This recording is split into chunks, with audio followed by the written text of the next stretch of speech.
CA के implementation के बाद अब अफगान से आए सिक्स जो बीजेपी के नेता हैं मजिंदर सिंह सिरसा, उनका धन्यवाद देने के लिए उनके घर पर आए हैं। आप तस्वीरों में देख सकते हैं कैसे उनका स्वागत जो है वो किया जा रहा है इन अफगानी सिक्स के द्वारा। आपको बता दें कि इन अफगानी सिक्स को मोदी सरकार बचा के लाई थी और अब जो है यहाँ पर जो अफगानी सिक्स हैं वो बीजेपी नेता मजिंदर सिंह सिरसा को धन्यवाद देने के लिए उनके घर पर पहुंचे हुए हैं। तस्वीरों में आप देख सकते हैं कई सारे जो सिख हैं उनके हाथ में thanks Modi ji for CA का पोस्टर भी है। बात करते हैं सिरसा साहब से। सर, यहाँ पर काफी अफगानी सिख्स आए हुए हैं आपको धन्यवाद देने के लिए। मैं पोस्टर्स भी देख पा रहा हूँ, इस पे लिखा हुआ है thanks Modi ji for CA. किस तरह का इंटेंशन, किस तरह की भावना इस वक्त लोगों के? देखिए, बहुत ज्यादा भावनाएं हैं यहाँ पर, क्योंकि ये लोगों को जब इनके धर्म पे बनाई तो उनके ऊपर जो अत्याचार इन पे किया जा रहा था, उस अत्याचार के चलते इन्होंने अपना व्यापार कारोबार अरबों रुपए का ठुकरा दिया, अपना धर्म नहीं छोड़ने दिया। ये मैं मानता हूं कि मेरे अफगानिस्तान के हिंदू सिख भाइयों की आप ताकत देखिए, अरबों रुपए को त्याग देना लेकिन धर्म को ना त्यागना। जब वो भारत में आए तो भारत के प्रधानमंत्री से जब हम जाकर सब लोग मिले, इनके तब पिताजी भी होते थे, हम सब लोग जब जाकर मिले, आप सब लोग थे, तब प्रधानमंत्री जी हमें वादा किया था कि जो सीए है उसके रूल्स हम बहुत जल्दी इंप्लीमेंट करेंगे और आपको नागरिकता सम्मान से आप रह सके। आज वो कानून के साथ साथ अब रूल्स भी लागू हुए हैं, पोर्टल खुल गया है। दिल्ली से गुरुद्वारा मैनेजमेंट कमेटी के माध्यम से हम उसके काउंटर भी लगा रहे हैं और हम लोगों को नागरिकता में हेल्प भी करेंगे। इसलिए आज हम ये जो सम्मान है ये मेरा नहीं है, ये मोदी जी के लिए लोग कर रहे हैं। इनके मन में भावना देखिए कि अगर मोदी जी नहीं मिल पाए तो कोई बात नहीं, सिरसा जी का ही सम्मान कर लेते हैं, लेकिन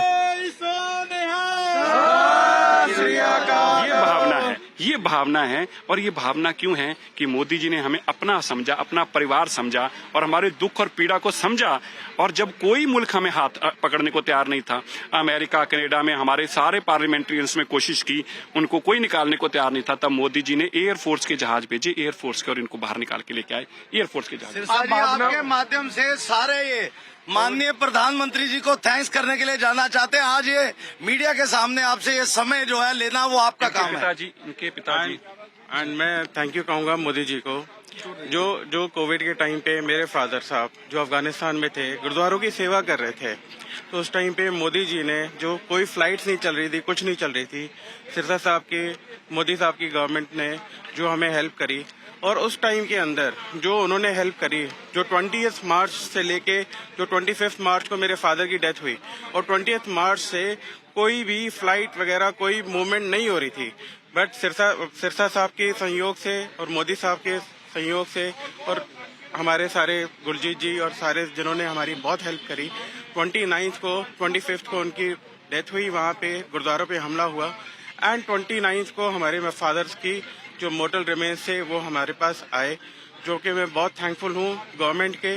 और एक चीज और थी कि हमारे से मोदी गवर्नमेंट ने एक पैसा, मतलब जो चार्ज था उनका, जो इनवॉइस थी, हमसे एक पैसा नहीं लिया गया। I am very thankful to Modi government and we all are very thankful to Modi government. लेकिन सर, आप तो भावनाएं देख रहे हैं, दिल्ली के मुख्यमंत्री तो ये कहते हैं कि ये लोग अगर आ गए हैं और उनको नागरिकता मिल जाएगी तो हिंदुस्तानी बच्चों की नौकरियां और हिंदुस्तान के लोगों का के जगह हैं वो सरकार इनको दे देना चाहती है। इस पर आप क्या देखिए, बहुत गंदी राजनीति कर रहे हैं अरविंद केजरीवाल जी। अपनी गंदी राजनीति में हम सिखों को पीस रहे हैं। मैं बड़ा दुख और खेद से कहना चाहता हूँ, अरविंद केजरीवाल जी कह रहे हैं कि मैं दिल्ली में हिंदू और सिखों को नागरिकता नहीं लेने दूंगा। पहले तो मैं उनसे बड़ा ही आग्रहपूर्वक उनके विनती करता हूं और उनको कहना चाहता हूं, बड़े आदर के साथ कहना चाहता हूं, अरविंद केजरीवाल जी, ये हक हमें मोदी जी ने दिया है, आप रुकिए, आप तो रुक जाइए, आप तो छोड़ ही दीजिए।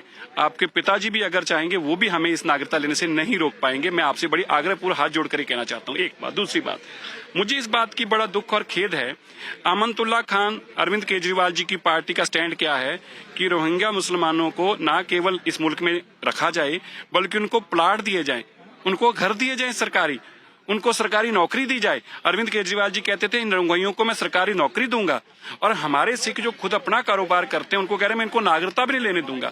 ये इतना गंदा एंटी सिख स्टैंड जो है, एंटी हिंदू स्टैंड जो है, जबकि पंजाब में 92 सीटें जिताई हैं वहां के लोगों ने, दिल्ली में उनको मान दिया है, फिर वो यहाँ के लोगों की वोट लेके, हमारे ही भाइयों की वोट लेकर हमें ही कह रहे हैं मैं तुम्हें नागरिकता नहीं लेने दूंगा। ये कभी संभव नहीं हो सकता। ये गंदी राजनीति क्यों की जा रही है? क्योंकि राहुल गांधी जी जो एक विशेष वर्ग की वोट है उसको लेने में कामयाब हो रहे हैं, क्योंकि उन्होंने राम मंदिर का विरोध किया, जाने से इनकार कर दिया।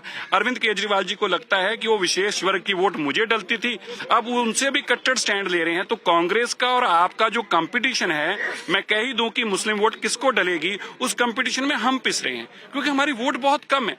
हम तो हजारों की तादाद में हैं, हमें पीसा जा रहा है, ये गलत है। मैं कांग्रेस से भी कहना चाहता हूं, ममता जी से भी कहना चाहता हूं,